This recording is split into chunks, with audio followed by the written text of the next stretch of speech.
Hello and welcome to this stream as we continue learning together. If you're new to this, welcome especially to you. I learnt this week that we have some friends in Japan sharing along with us, so hello over there in Japan. Whoever you are, the best way to make use of our material is to receive an email in which you'll get an order of service that gives you a whole package of stuff. This message is just one part of that. You'll find prayers and other readings, other materials and questions that will help you go deeper and extend what you learn, and hopefully also have some tools to share with others as you do this together with them.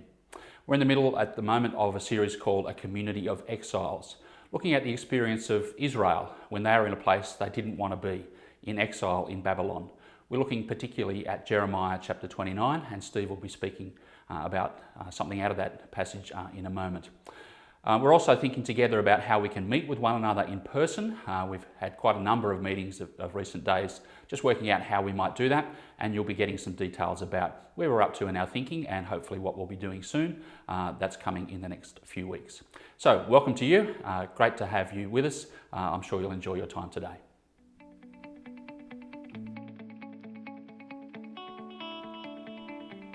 Hello, we're currently in 6 weeks looking at the shape of our church together, and we started a couple of weeks ago by looking at what the church is and what the role of the church in the world is. And last week we looked at change and how we move toward flourishing together, and today I'm looking at this idea of continuation. We've been looking at Jeremiah chapter 29, and in Jeremiah he speaks as a prophet of God to a community in a difficult place. And by speaking these words, he unveils actually God's heart for continuation of God's ways through the generation. Listen to this. This is what the Lord Almighty, the God of Israel, says to those I carried into exile from Jerusalem to Babylon. Build houses and settle down. Plant gardens and eat what they produce. Marry and have sons and daughters. Find wives for your sons and give your daughters in marriage, so that they may too have sons and daughters. Increase in number there. Do not decrease. When 70 years are completed for Babylon, I will come to you and fulfill my good promise to bring you back to this place. For I know the plans I have for you, declares the Lord. Plans to prosper you and not to harm you, plans to give you a hope and a future. Seeing Jeremiah as an example here of announcing God's heart for the continuation of his work through the generations of the Israelites, what I'm saying today is basically this. If we are going to be part of the continuation of God's work in the world today, then we need to learn to lead in the way that Jesus himself leads. Claire and I have started watching a Michael Jordan documentary on Netflix called The Last Dance. You might have seen it. If you haven't, then Michael Jordan is regarded by many people as the greatest basketball player of all time. He is an absolute genius on the basketball court. And in one of the episodes, I was reminded of this ad from the 90s that had a jingle.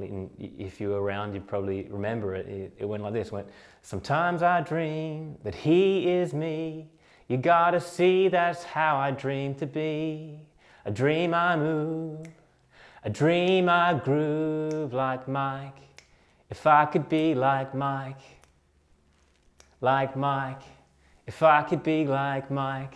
There's this craze of people who all want to be like Michael Jordan. Who wouldn't? He had all the moves. He could fly through the air like nobody else. He was just a completely remarkable athlete. And in this ad is created with the suggestion that you can be like Mike. You can be like Mike if you want to, you can.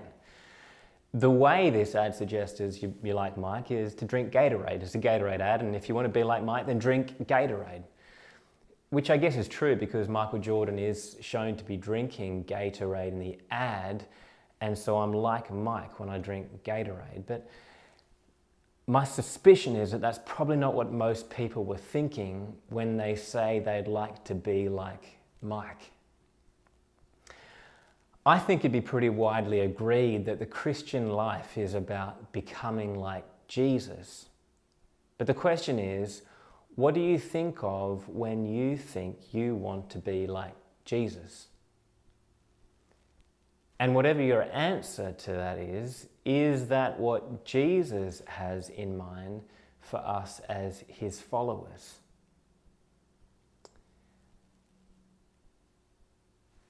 Is the closest we can get to being like Jesus drinking the same drink as him? I guess I'm asking. Is that it, or does he intend more than that for us? And I do think that Jesus means more than just drinking the same drink. But becoming like Jesus is doing the kinds of things that Jesus does. It is continuing the work that he started. It means loving and leading and living like Jesus. And this is what we're talking about when we talk about continuation. The way that we continue the work of Jesus is to learn to lead like him, so that future generations will also learn to live and lead like him too. Think of how Jesus does this, how he continues his work. Does he write a book? No, he doesn't. His followers write a book. What Jesus does is he trains and enables people to do the work that he does. There's this moment in the Michael Jordan documentary when Jordan recalls the time that it kind of clicked for him, and he realized that in order to achieve his purpose of becoming the greatest basketball player of all time, he needed, not just to do it on his own, he needed a team around him. And look, this analogy falls apart kind of there, because Jesus, in one sense, does do his work alone, but his purpose is never to do it alone. But the work that Jesus does is all about enabling others to join him. Jesus' plan for bringing restoration to all things was to enable it to happen beyond his life as a man on earth. How? Through his people, through the church. And so the role of the church, the role of us, is to extend the work of God in the world.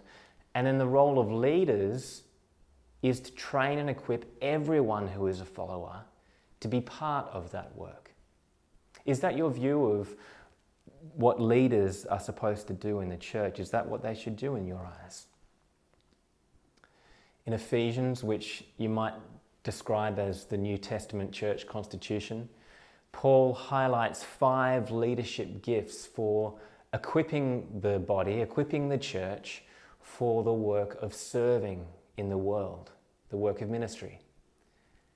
Ephesians 4 says this: "So Christ himself gave the apostles, the prophets, the evangelists, the pastors and teachers to equip his people for works of service, so that the body of Christ may be built up, until we all reach unity in the faith and in the knowledge of the Son of God and become mature, attaining to the whole measure of the fullness of Christ." The purpose of these leadership roles is to equip the whole church to serve in these same ways, because this is one way of describing the way that Jesus leads as apostle and prophet and evangelist and pastor and teacher. Jesus can be seen to be an apostle. Apostle literally is one who is sent, a sent one. It's about helping other people discover purpose. The writer to the Hebrews in chapter 3, verse 1 says, "Consider Jesus our apostle." Jesus is sent by God to fulfill God's purposes and to enable others to continue that work. Jesus also does the work of a prophet. A prophet is someone who is concerned with the things that God is concerned about and reveals God's heart to people. In John 4, Jesus is chatting to a woman by a well, and she says during the conversation, "I see you're a prophet." And she's right. Jesus reveals God's heart for her to taste the living water that he offers her, a life without shame. Jesus is an evangelist. The evangel literally means the good news. The evangel is the good news that Jesus is King and Lord of all. And so an evangelist is the carrier of this news. In Luke 4, Jesus says, "The Spirit of the Lord is upon me because he has anointed me to bring good news to the poor, to let the poor know that their King and their defender has arrived." Jesus is also a pastor or a shepherd. The heart of a shepherd means that they go through great difficulty in order to see their sheep grow up and mature. Jesus says, I am the good shepherd. The good shepherd lays down his life for the sheep. And Jesus is a teacher. Jesus taught in the synagogue and on the street. Some of his closest followers would regularly just call him rabbi, which means teacher. And he was recognized by more than just his closest followers as a remarkable teacher. In Matthew 7, it says that he taught them as one having authority, not as the scribes, as the regular teachers. Jesus leads with these gifts of apostle, prophet, evangelist, pastor, and teacher. And because no one of us in the church has all that Jesus is, the New Testament model for leadership isn't about one person calling the shots, one superstar. It's about a team of people who together represents who Jesus is and enables everybody to lead how he leads. Apostle, prophet, evangelist, pastor, and teacher.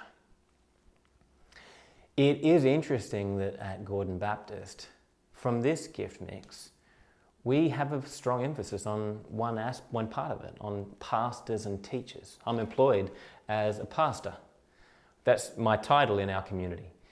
But the reality is that I'm not the strongest pastor among us.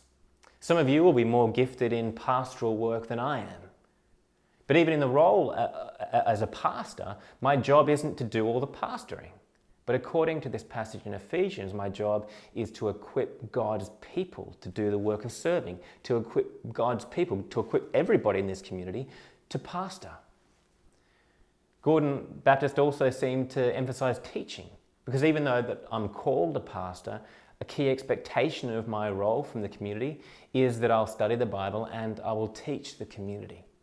But again, I'm not the most gifted teacher among us, but my role as a teacher is not to do all the teaching, but to equip everybody to know how to approach the Bible so that we are a learning community, learning together.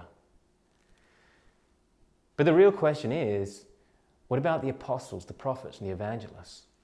If it's the role of all these gifts to equip the whole church body to serve, we're going to be misshaped unless we have them all operating to equip others.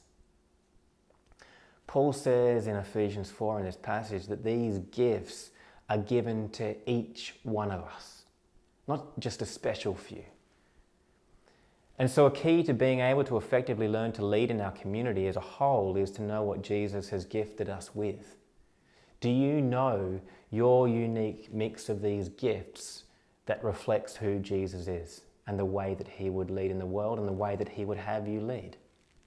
If you don't, can I encourage you to spend some time exploring this, to work out how Jesus has gifted you to serve one another?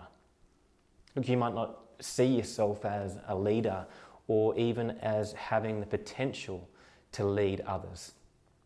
Some people think that you need a title in order to lead. But Jesus actually shows us that leadership is not about title. Leadership is simply about helping. It's about passing on what you have been given to others. Some of us might be reluctant to lead, but I believe that all people can and should lead. If Jesus has called you to himself, he doesn't call you just to follow, because he calls you to follow in order to become like him. And it's as we learn to live and to lead with the gifts that Jesus gives that we begin to look more like him. And this is something that takes time and intention and practice. But it's as we intentionally apply ourselves that we grow in the gifts that we have been given. What gifts have you been given that you need to put into practice? I think some people think of gifts from God as things that you receive and you open and it's fully functional, like a birthday gift that we unwrap and there it is in its full form.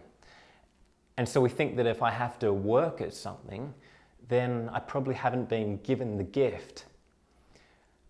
But I think it's actually more like God gives us a gift with latent potential. The potential lies dormant or hidden within. The gifts that God gives are more like seeds that He plants deep inside who we are, and it takes nurture and care and time and practice and patience and perseverance to learn to use the gift well and to see it bear fruit. Martin Broadwell describes 4 levels of learning that we need to grow through to use the gifts that we've been given. And he describes it in these 4 levels. We start any new skill at level 1, which is when we are unconsciously incompetent. This is where we don't understand or know how to do something, and we might not even recognize the benefit of knowing how to. We might think that the skill is unnecessary, or we might think that we can do it without even realizing that we can't. I might watch someone do something like slam dunk a basketball and say, I don't see the value in doing that. Why would I actually want to do that? And I'll stay unconsciously incompetent until I give it a go and admit that I can't do it, and have some desire in me to want to be able to. And it's only at this point that I'd moved to level 2 in this learning process. And level 2 is when I become consciously incompetent.